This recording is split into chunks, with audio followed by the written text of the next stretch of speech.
Baiklah, bismillahirrahmanirrahim. Assalamualaikum warahmatullahi wabarakatuh. Kami dari kelompok 4 akan menjelaskan materi tentang jenis penelitian berdasarkan metode atau rancangan penelitian. Baik, langsung saja untuk pemateri pertama akan dijelaskan oleh Weni Rahmadani Usri. Kepada Weni, kami silahkan.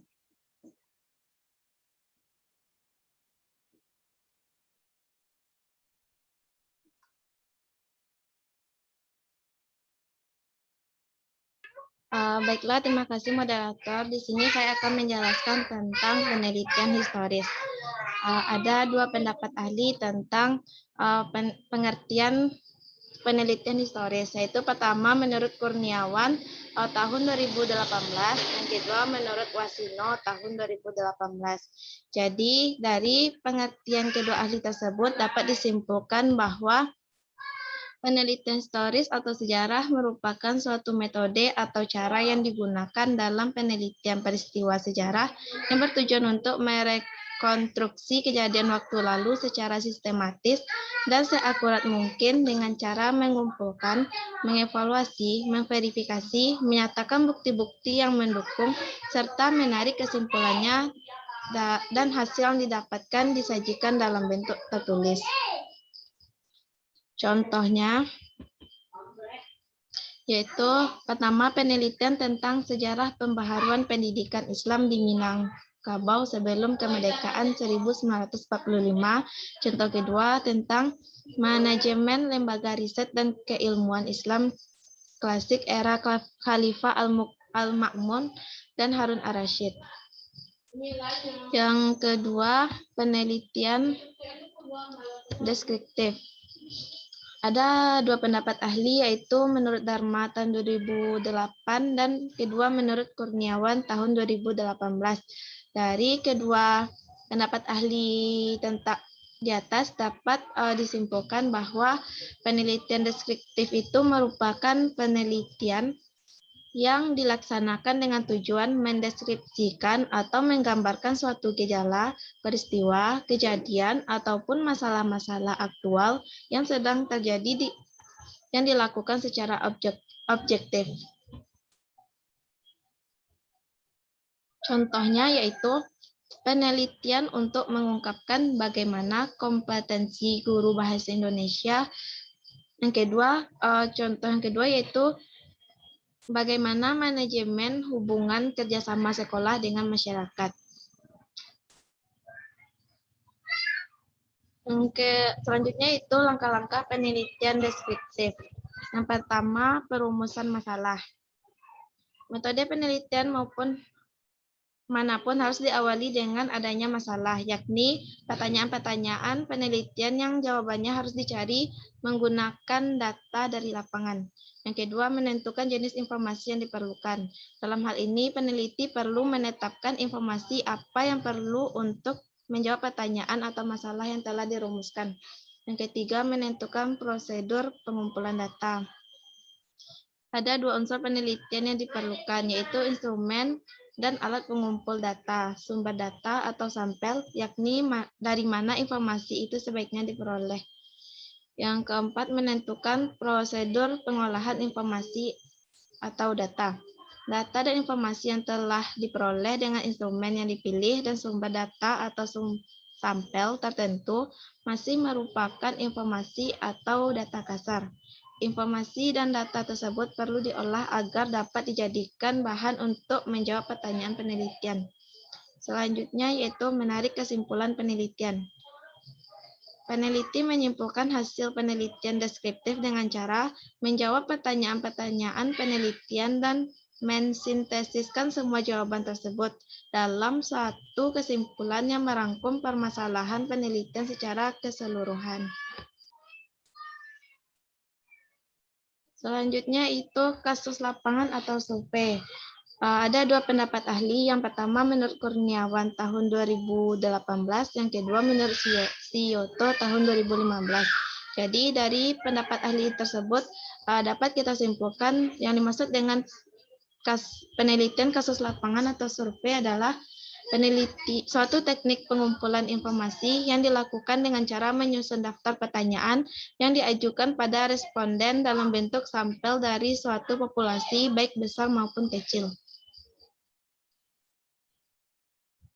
Contohnya, penelitian untuk mengetahui sejauh mana lulusan suatu lembaga pendidikan terserap di dunia kerja. Sekian pembahasan dari saya dan saya kembalikan kepada moderator. Baik, terima kasih kepada Weni. Untuk materi selanjutnya akan dijelaskan oleh kepada Saudara Herbi. Silakan. Terima kasih moderator. Selanjutnya saya akan menjelaskan penelitian korelasional. Di slide ada dua pendapat ahli menurut Funkel dan Wallin 2008 halaman 328 dan menurut Guy dalam Sukardi 2004 halaman 166 dapat disimpulkan bahwa penelitian korelasional merupakan variabel kompleks dan peneliti tidak memungkinkan melakukan manipulasi dan mengontrol variabel seperti dalam penelitian eksperimen, memungkinkan variabel diukur secara intensif dan dalam setting nyata memungkinkan peneliti mendapatkan derajat asosiasi yang signifikan. Ciri-ciri dari penelitian korelasional ini, lanjut ini.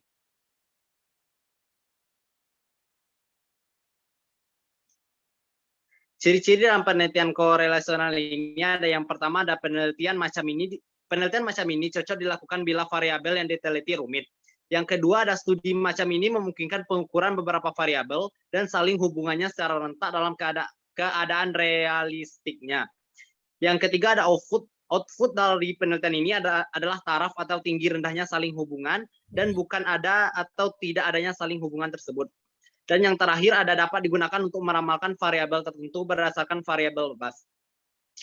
Langkah-langkah dalam penelitian korelasional yang pertama ada penentuan masalah, yang kedua ada peninjauan masalah atau studi pustaka, yang ketiga ada pertanyaan penelitian atau hipotesis, yang keempat ada rancangan penelitian atau metodologi penelitian, yang selanjutnya pengumpulan data, yang selanjutnya analisis data, dan yang terakhir ada kesimpulan. Selanjutnya penelitian kasual komparatif. Menurut Kerlinger 1973 dalam buku MZir 2015 dan kemudian Guy mengemukakan dalam Sukardi 2004, dapat kita simpulkan bahwa penelitian kasual komparatif atau ex post adalah penelitian yang diarahkan untuk menyelidiki hubungan sebab akibat berdasarkan pengamatan terhadap akibat yang terjadi dan mencari faktor yang menjadi penyebab melalui data yang dikumpulkan. Langkah-langkah dalam kasual komparatif yang pertama ada merumuskan masalah, yang kedua ada bentuk kelompok yang memiliki karakteristik yang ingin diteliti, pemilihan kelompok pembanding, yang keempat yang terakhir ada analisis data.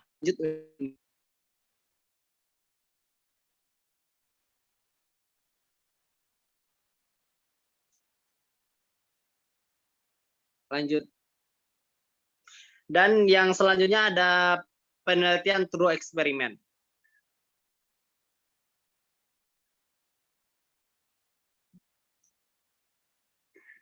Menurut Ari Kunto dan menurut Wiersma dapat kita simpulkan bahwa metodologi eksperimen true eksperimen merupakan suatu metode atau cara yang digunakan dalam peneliti untuk mencari hubungan sebab akibat antara dua faktor yang sengaja dimanipulasi oleh peneliti.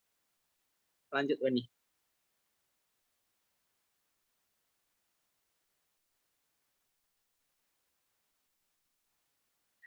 Ciri-ciri dari penelitian true eksperimen, ciri utama dari true eksperimen adalah bahwa sampel yang digunakan untuk eksperimen maupun sebagai kelompok kontrol diambil secara random atau acak dari populasi tertentu. Jadi cirinya adalah kelompok kontrol dan sampel yang dipilih secara random. Baiklah, itulah penjelasan dari saya kembalikan kepada moderator. Baik, terima kasih kepada Saudara Herbi. Untuk materi selanjutnya akan dijelaskan oleh Saudari Novita. Kepada Novita, kami silakan. Saya akan yaitu tentang penelitian kuasi eksperimen. Yang pertama menurut Danem 2013, Yang kedua yaitu menurut Rahman 2009. Jadi kesimpulannya, kuasi eksperimen adalah penelitian eksperimen yang dilakukan pada kondisi yang tidak memungkinkan mengontrol atau memanipulasi semua variabel yang relevan. Lanjut nih. Selanjutnya itu langkah-langkah penelitian kuasi eksperimen. Yang pertama yaitu melakukan tinjauan atau literatur. Yang kedua yaitu mengidentifikasi dan membatas masalah penelitian. Yang ketiga yaitu merumus hipotesis-hipotesis penelitian. Yang keempat yaitu menyusun rencana eksperimen. Yang kelima melakukan pengumpulan dan data tahap pertama. Yang keenam yaitu mengumpulkan data tahap pertama pretest. Yang ketujuh yaitu melakukan eksperimen. Yang delapan yaitu mengumpulkan data tahap kedua. Hingga 9 yaitu mengolah dan menganalisis data. Yang ke-10 yaitu menyusun laporan. Next nih.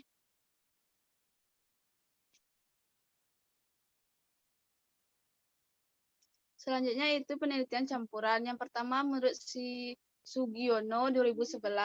Yang kedua yaitu menurut si Guyono 2017.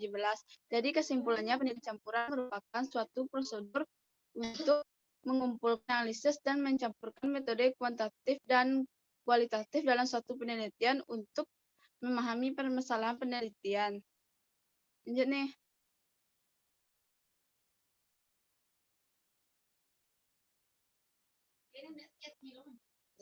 Selanjutnya itu tujuan penelitian campuran. Yang pertama yaitu untuk lebih memahami isu atau masalah penelitian dengan mentriangulasikan data kualitatif yang berupa perincian deskriptif dengan data kuantitatif yang berupa angka-angka. Yang kedua yaitu untuk mendapatkan hasil-hasil statistik kuantitatif dari suatu sampel tertentu. Kemudian menindaklanjuti dengan mengobservasi atau mewawancari sejumlah individu guna memperoleh penjelasan lebih mendalam tentang hasil statistik yang sudah didapatkan. Yang ketiga yaitu untuk mengeksplorasi suatu pandangan statistik kualitatif untuk selanjutnya dianalisis berdasarkan sampel yang luas kuantitatif. Yang keempat yaitu mengungkapkan hak-hak dan kecenderungan dari suatu kelompok atau individu yang tertindak. Jadi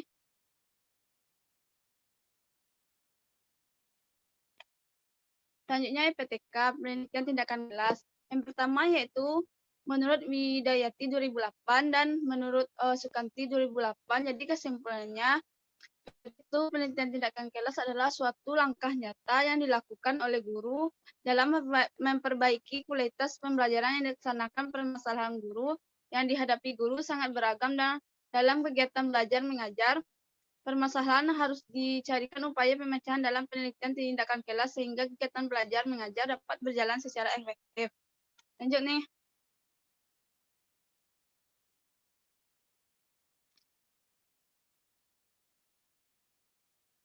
Tujuan PTK-nya nih. Tujuan PTK yaitu yang pertama memperbaiki dan meningkatkan mutu praktik pembelajaran yang dilaksanakan guru demi tercapainya tujuan pembelajaran. Yang kedua yaitu memperbaiki dan meningkatkan kinerja pembelajaran yang dilaksanakan oleh guru. Yang ketiga mengidentifikasi, menemukan solusi, dan mengatasi masalah pembelajaran di kelas agar pembelajaran bermutu. Yang keempat yaitu meningkatkan dan memperkuat kemampuan guru dalam memecahkan masalah-masalah pembelajaran dan membuat keputusan tepat bagi siswa dan kelas mengajarnya.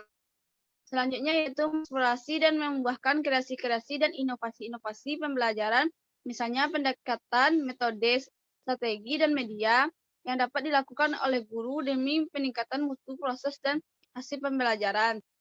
Selanjutnya yaitu mencoba gagasan, pikiran, kiat dan cara strategi baru dan pembelajaran untuk meningkatkan mutu pembelajaran selain kemampuan guru. Selanjutnya yaitu mengeksplorasi pembelajaran yang selalu berwawasan atau berbasis penelitian agar pembelajaran dapat bertumpu pada realitas empiris kelas, bukan semata-mata bertumpu pada kesan umum atau asumsi. Sekian, terima kasih. Saya kembalikan kepada moderator. Terima kasih kepada Novita. Itulah pemaparan dari kelompok kami. Apakah ada yang mau jawab apakah ada dari teman-teman yang ingin bertanya? Izin bertanya, moderator. Baik, kepada Faradi.